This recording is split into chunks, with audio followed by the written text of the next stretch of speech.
चले बबलू, कहाँ तक हो गया था दिखाओ।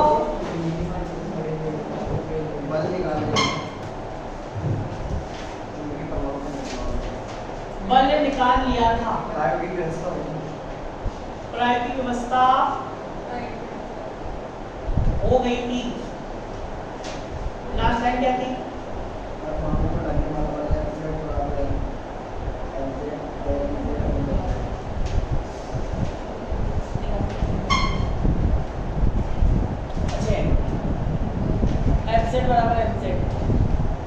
तो लास्ट क्लास में सुनो, अपन ने बल निकाल लिया था।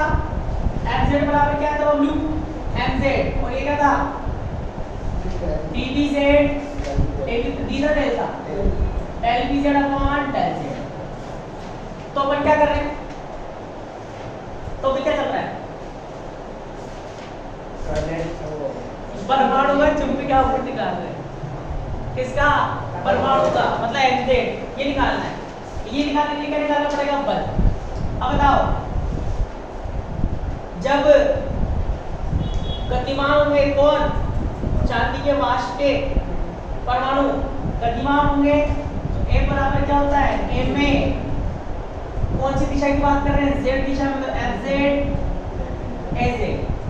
तब बबलू ये मान याद रखिए, तो क्या आएगा? MAZ बराबर Mz, ये चुंबकीय कोण है, ये द्रव्यमान है, del Bz upon del z। क्या कह रहे हो भाई? ये तो लास्ट क्लास में लिख लिया था। यहाँ पर अपनी भट्टी है, फोटो में देखो तो भट्टी है। अब भट्टी से जब चलेंगे कौन? इलेक्ट्रॉन जब परमाणु चलेंगे, जब चलते हुए क्या लगता है? बल m बराबर कितना लगता है? m में। तो इधर क्या बराबर m में से z दिशा की बात हो रही है, तो Fz Az ये मान यहाँ रख दिया, MAZ और ये Mz। यहाँ से त्वरण निकालो। A क्या है? त्वरण किसका? परमाणुओं का। तो Az बराबर क्या आएगा? Mz upon m del Bz upon del z, जहां Mz क्या है? परमाणु का चुंबकीय आघूर्ण, और m क्या है? का द्रव्यमान। देखो जलाधी से जलाधी,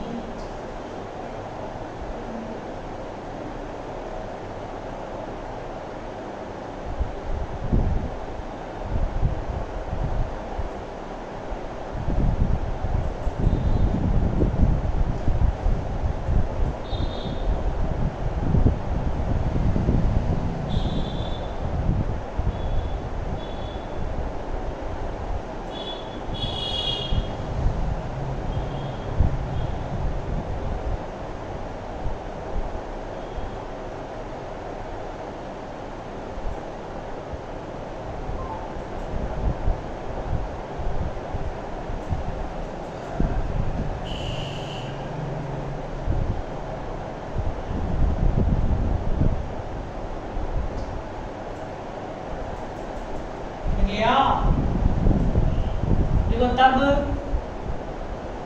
z दिशा में विस्थापन, तब z दिशा में विस्थापन, बताओ विस्थापन किससे निकालते हैं? न्यूटन के द्वितीय समीकरण से। क्या होता है? S बराबर ut plus half at square.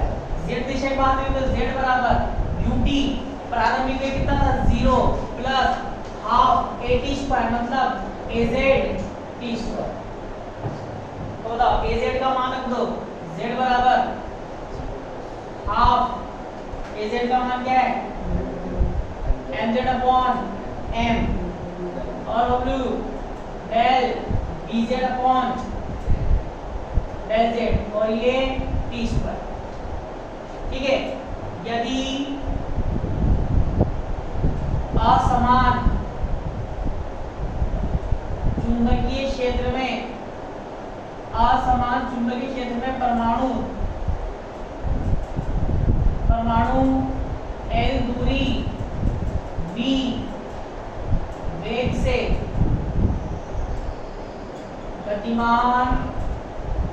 होते हैं तो बताओ समय बराबर क्या होता है, दूरी बटा 4, तो दूरी हो गई l और 4 क्या हो गई v, t का मान रख दो z बराबर, तब हाफ mz अपॉन m ठीक हो जाएगा l स्क्वायर v स्क्वायर और बबलू del dz upon del z क्या है 1/2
उपरोक्त सूत्र की सहायता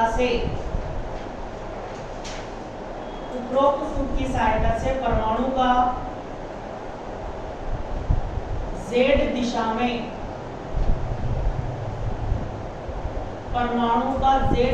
में चुंबकीय आघूर्ण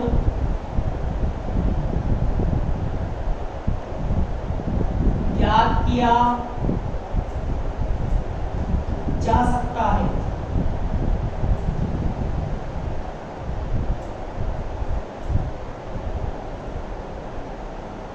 अगला पॉइंट इसका प्रायोगिक परिणाम की व्याख्या।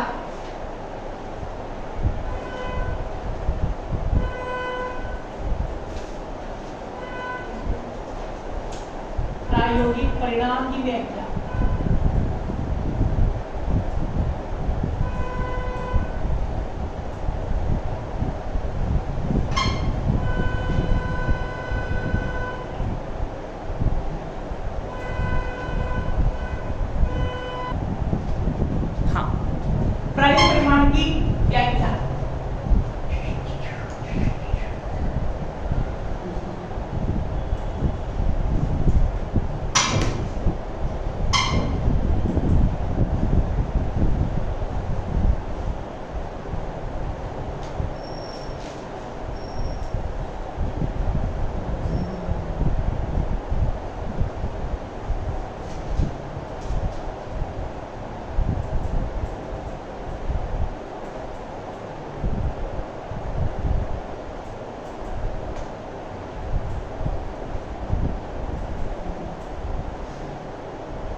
यांत्रिकी के अनुसार चिरसम्मत यांत्रिकी के अनुसार परमाणु का चुंबकीय आघूर्ण परमाणु का चुंबकीय आघूर्ण -m से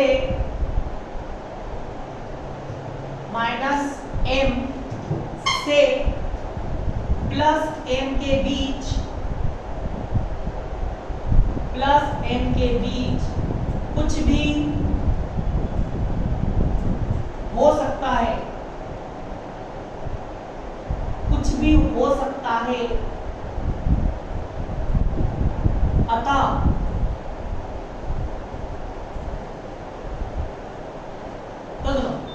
तो चिर संबंध यांत्रिकी क्या कहती है कि जो परमाणु का जो चुंबकीय आघूर्ण है वो -m से +m के बीच होता है। कौन कहता है? चिर संबंध। और चुंबकीय आघूर्ण किस वजह से होता है? परमाणु का जो चुंबकीय आघूर्ण है किस वजह से है भाई? चुंबकीय आघूर्ण का सूत्र क्या है? m बराबर I है। मतलब I क्या है? धारा। I क्या है? धारा। तो किसकी धारा ये? परमाणु में नाभिक के चारों कौन चक्कर लगा रहा है? इलेक्ट्रॉन चक्कर लगा रहा है। तो ये जो चुंबकीय आघूर्ण है धारा की वजह से, और धारा किस वजह से मेरी है? इलेक्ट्रॉन के चक्कर लगाने की वजह से।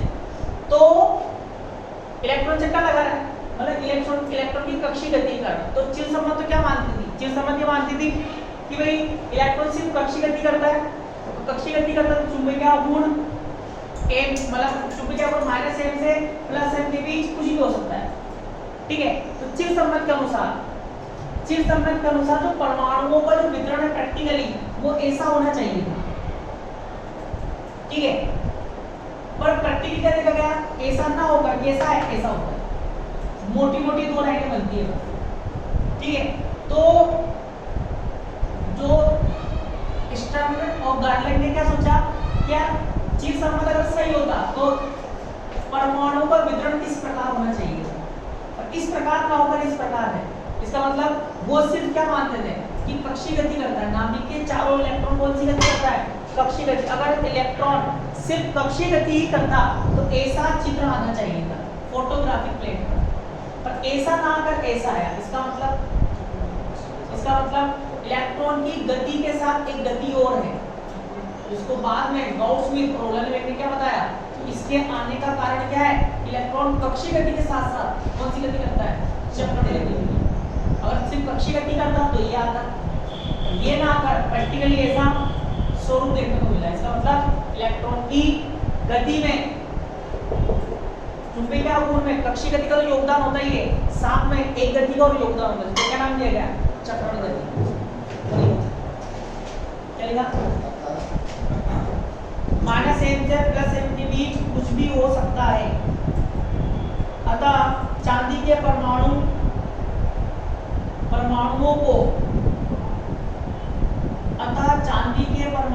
को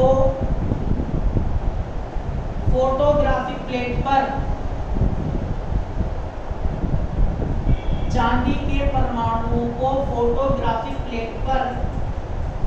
चित्र 1 के अनुसार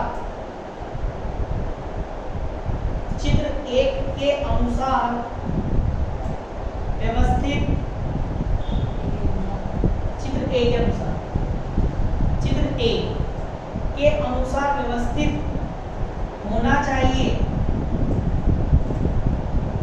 होना चाहिए, परंतु चांदी के परमाणु फोटोग्राफिक प्लेट पर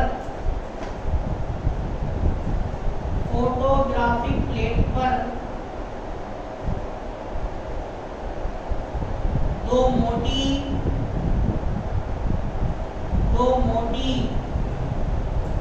रेखाओं के रूप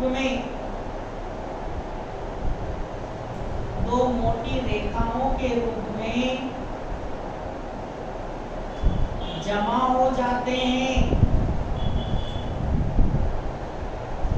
दो मोटी रेखाओं के रूप में जमा हो जाते हैं जो z दिशा में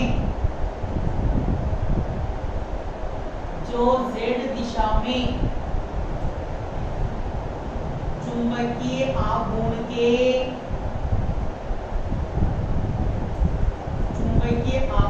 के क्वांटीकरण को चुंबकीय आघूर्ण के क्वांटीकरण को दर्शाते हैं। इसे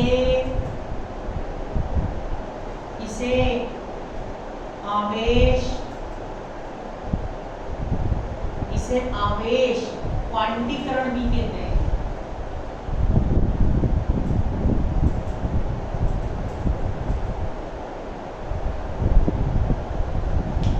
चित्र बना लो दोनों।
और बताओ चूंकि L क्या है?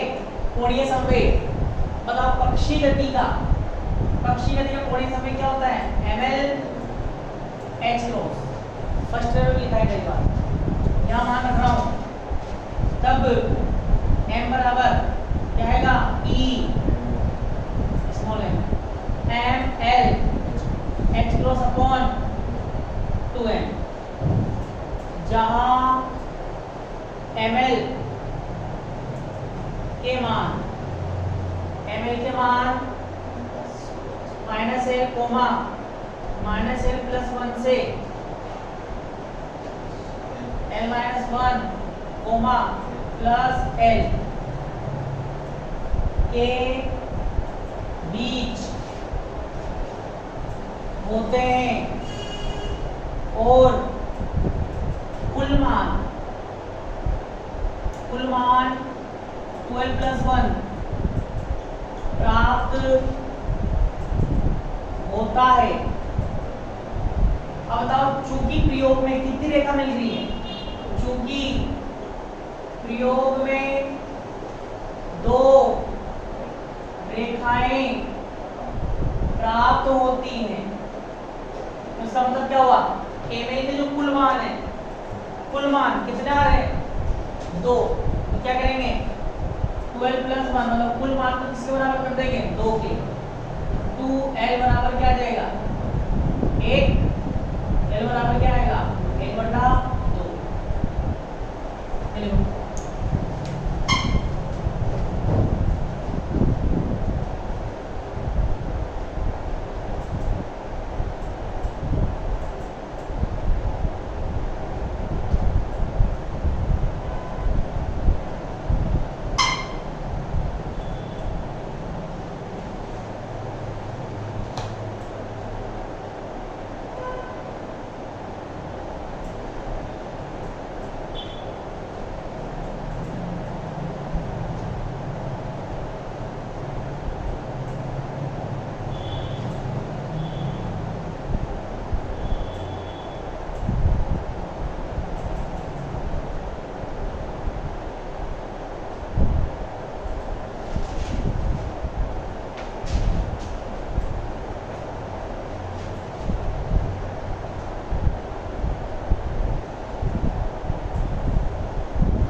गया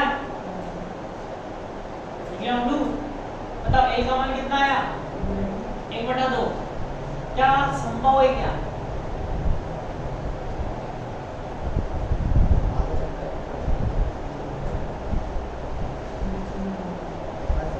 एल क्या है कोने समझ के पढ़ ले एल हाँ कभी आती है कैसे आती है पूर्णांक की आती है एल क्या है द्विवंशी क्वांटम संख्या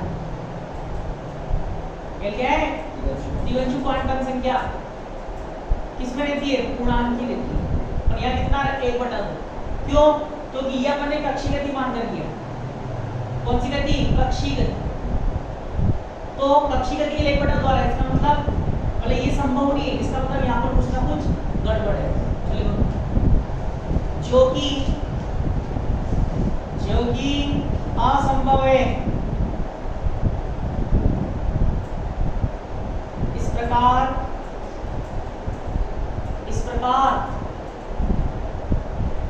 कक्षीय गति के आधार पर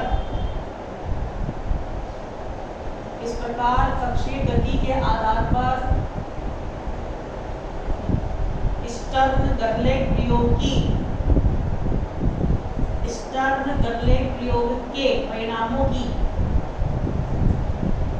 स्टर्न-गरलैक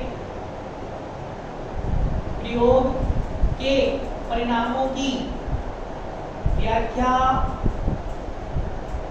नहीं की जा सकती है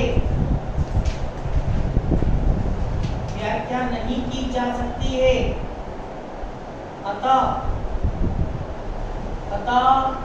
बाद में गौर-स्मिथ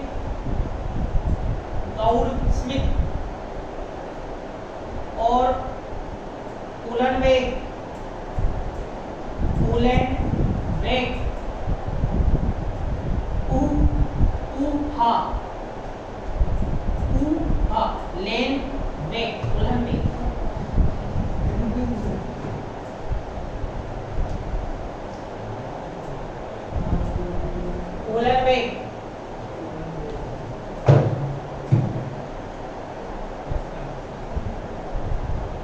गौर-स्मिथ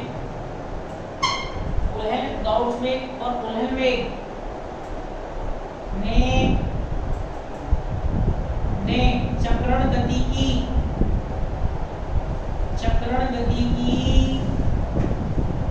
अवधारणा दी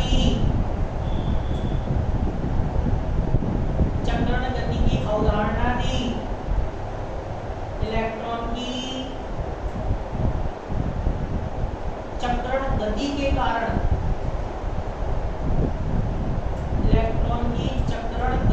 कारण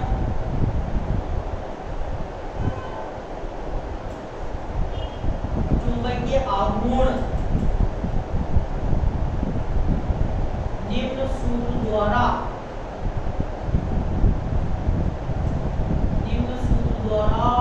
दिया जाता है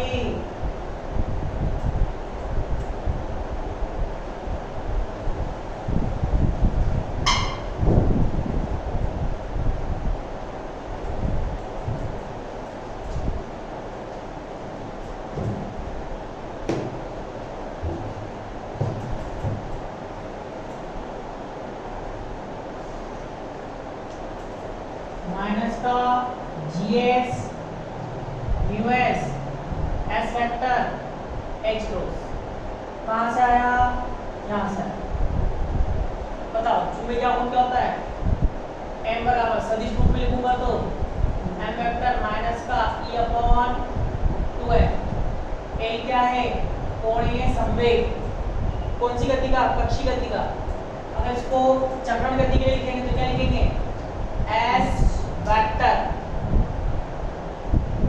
m वेक्टर और आगे क्या आएगा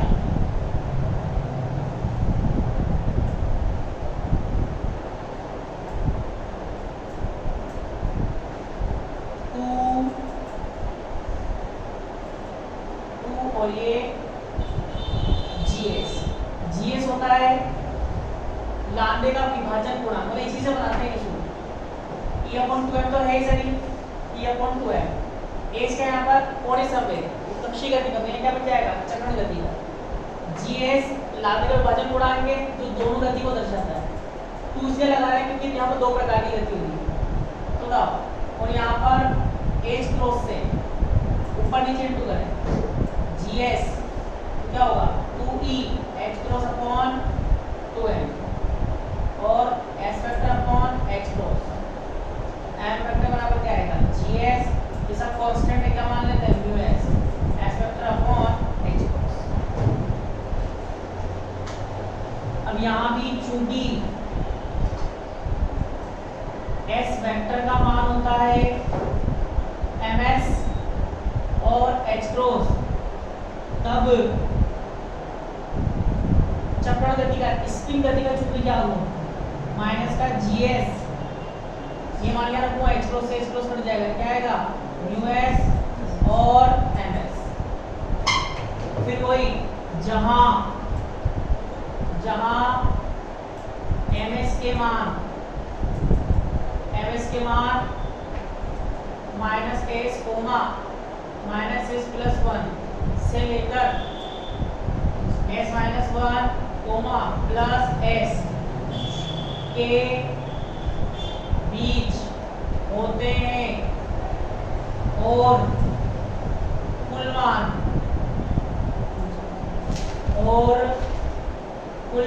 मान क्या आएगा, 2S प्लस 1 प्राप्त होता है। ठीक है, फिर पहली बात, चूंकि प्रयोग में दो रेखाएं प्राप्त होती हैं, बताओ क्या लिखें, 2S प्लस 1 बराबर 2, S बराबर क्या आएगा, प्लस माइनस 1। अब देखो इसमें पार्ट में क्या हो सकती है, यदि होती है प्लस हाफ माइनस